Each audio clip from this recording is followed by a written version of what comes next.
Mbappé. Pero creo que pagar 100 kilos por él. No me parece tanto. Pero tiene 18 años. Yo no pago 100 millones yo ni de broma.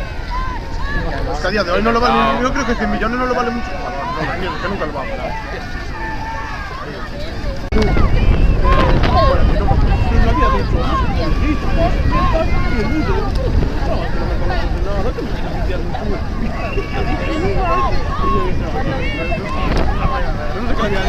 Algo así que le había molestado a Luis, ¿sabes?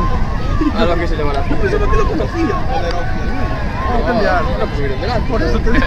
Dice, ¿pero qué me viene a decir esto? Dice, ¿pero qué me vienes a decir tú que no me conoces de parte grupo y que no me conoces de nada? Y yo dije, no. Claro.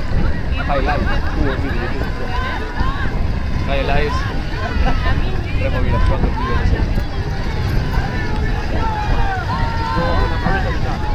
De valor.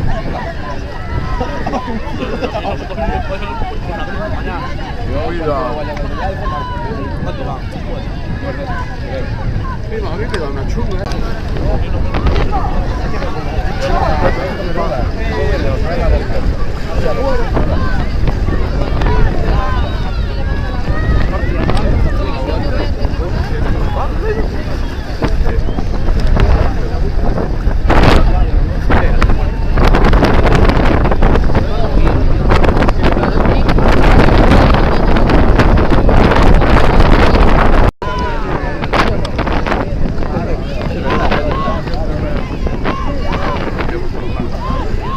El culo, cuidado.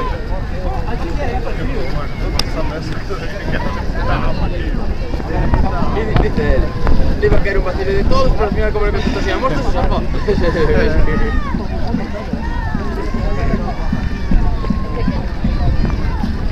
que los Herbalife, en plan... A ver, son suplementos que te ayudan a lo que quieras, depende de... Es dejar de comer, tío. Te ayudan a lo que quieres, pero...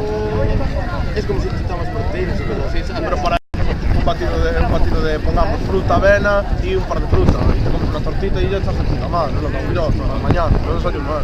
No puedes hacer sustituir comida. No puedes sustituir comida por batidos líquidos, ¿qué? Eso es mear o cagarte. Eso va a salir ahí.